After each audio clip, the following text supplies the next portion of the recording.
In this video, I will create a synthesizer patch from scratch with a subtractive synthesizer in Ableton Live. And the main thing is that I will use the envelope to modulate the filter cutoff frequency.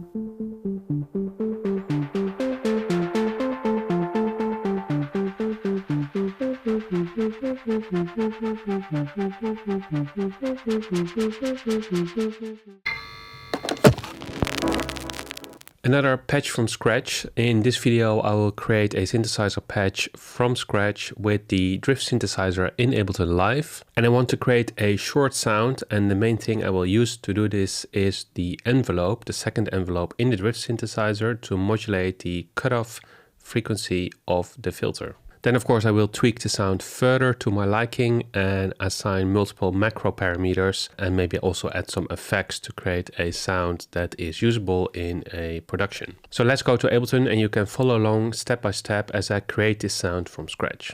So here in Ableton I have a MIDI channel with the drift synthesizer loaded up, the initial state, so it sounds like this. And as I mentioned before, I want to create a short sound, so I don't want to have any sustain. I will do this by using the second envelope of the drift synthesizer. So as you can see, the first envelope is assigned to the amplitude, and the second envelope you can assign to different parameters. So I'm going to assign it here to the frequency of the filter. If I put this on 0, nothing will change. If I put this value up,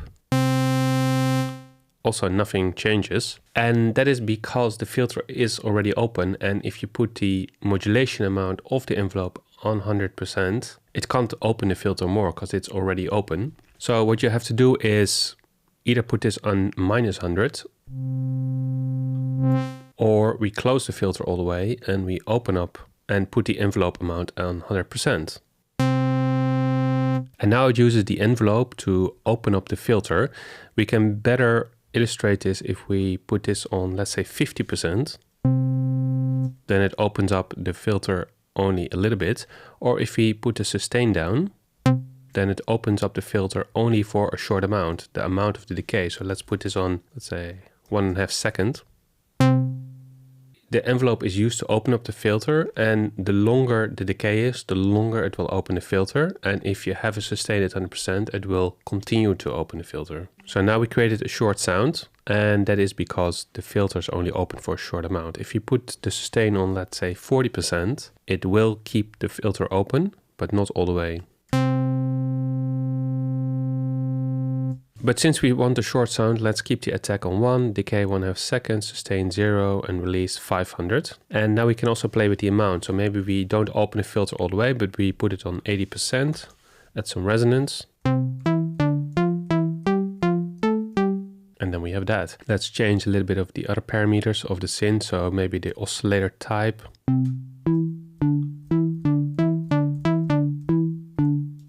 What we also can do is that we open the filter already at 100, regardless of the modulation. And then we put this on 80. We don't have to do that, we can put this on 0. So now that we created the basis of the sound with the envelope modulating the filter, let's group this synthesizer into an instrument rack so we can assign some macro parameters to the instrument rack. So the first thing I do is Command G or Control G to group it in an instrument rack. And in order to play around with this sound later when I want to make a production, I want to have control over several parameters.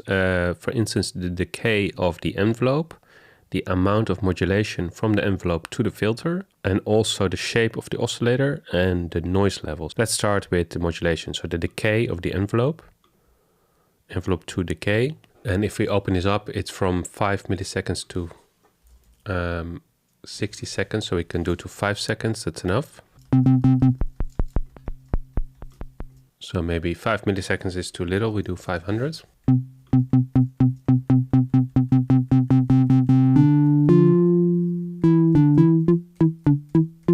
Let's also assign the amount of modulation.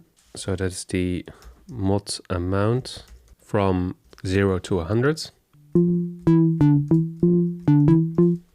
Let's put this at 80 or 90. Other parameters we want to assign to a macro are the noise level from -infinite to 0, and also the shape of oscillator 1, and that goes from 0 to 1.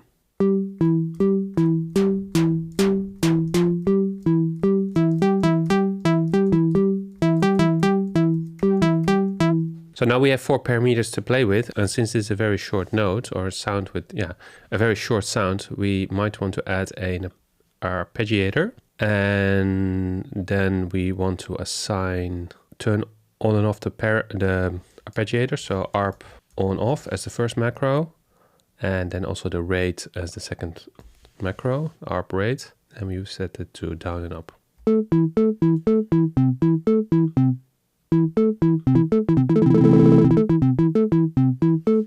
And in order to make this sound also a bit longer, we're going to add a delay.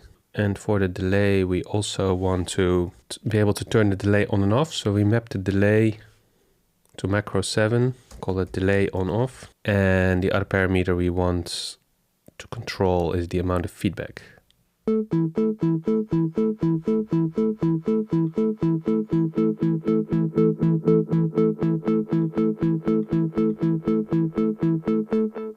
So now that we have the basic parameters of this patch in instrument rack, let's add some chords to the MIDI clip and let's play around with the sound. So for this example, I'm gonna write it in D minor. Let's enable the scale. And let's start with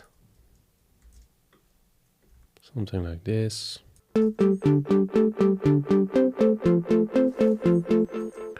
Let's use the randomize to change the velocity.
So after playing around a little bit with the parameters, we might want to assign a few more parameters to have a bit more flexibility. And maybe some of them we want to already automate or modulate with an LFO as well. In the instrument rack, there are only 8 slots by default, but if you hit the plus button, you get 2 more, and you can do that a few times. So you can have 16 in total. But let's start with 2. The first thing I want to add is the attack of the envelope as a macro. Envelope 2 attack. That goes from 0 to 60 seconds. That's way too long. Maybe 1 second is more than enough. Let's play around with that. That's already too much. Let's do 500 milliseconds.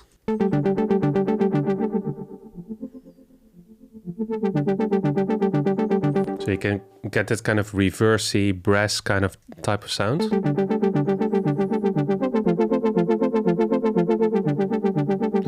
The other thing I want to add as a macro parameter is the filter frequency of the delay. So this one, I call it the delay filter. So we can filter the output of the delay Let's put this to 2.5.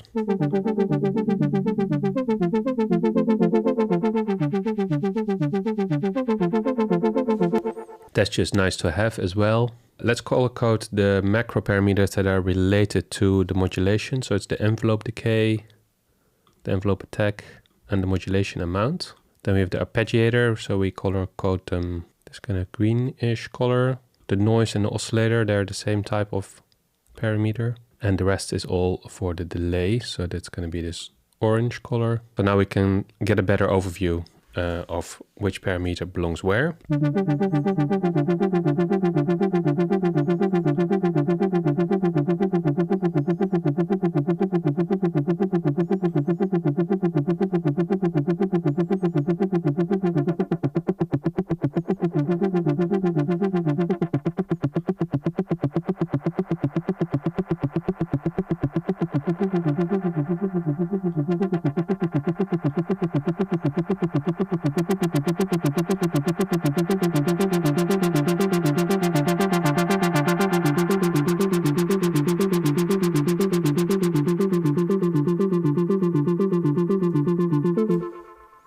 And maybe one more thing we want to do is to bring in an LFO and then use the LFO to modulate the shape of oscillator 1. So we're going to add the LFO to modulate the shape of oscillator 1, a bit slower.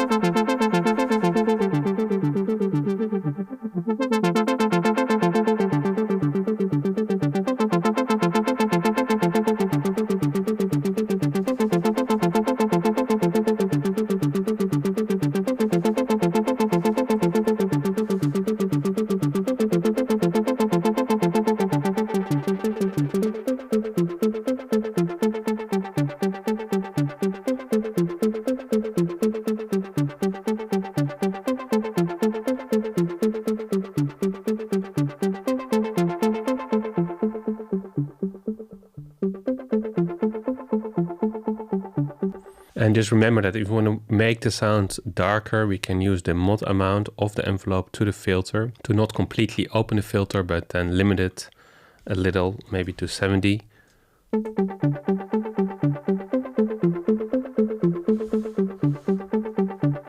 So the next thing to do is save this instrument track with all these effects and the patch and the macros to my library of sounds. So next time I open Ableton and I want to create something, I have this instrument at my disposal. So you hit the save icon here and then you can give it a name, drift, modulation, envelope to filter, like that. And now it's just a matter of playing around with these settings, finding kind of good sweet spots, and you can save them as presets or just duplicate the track and save them as different tracks within your file. So as you can see, it is pretty quick and easy to create unique sounds by using this subtractive synthesizer. Of course, you don't have to use drift. There's also analog in Ableton, and in other software there are also subtractive synthesizers where you can use the envelope to modulate the filter. If you're interested in creating synthesizer patches from scratch, I have a couple of more videos on this topic. They're all in one playlist, so go check it out. As always, thanks for watching.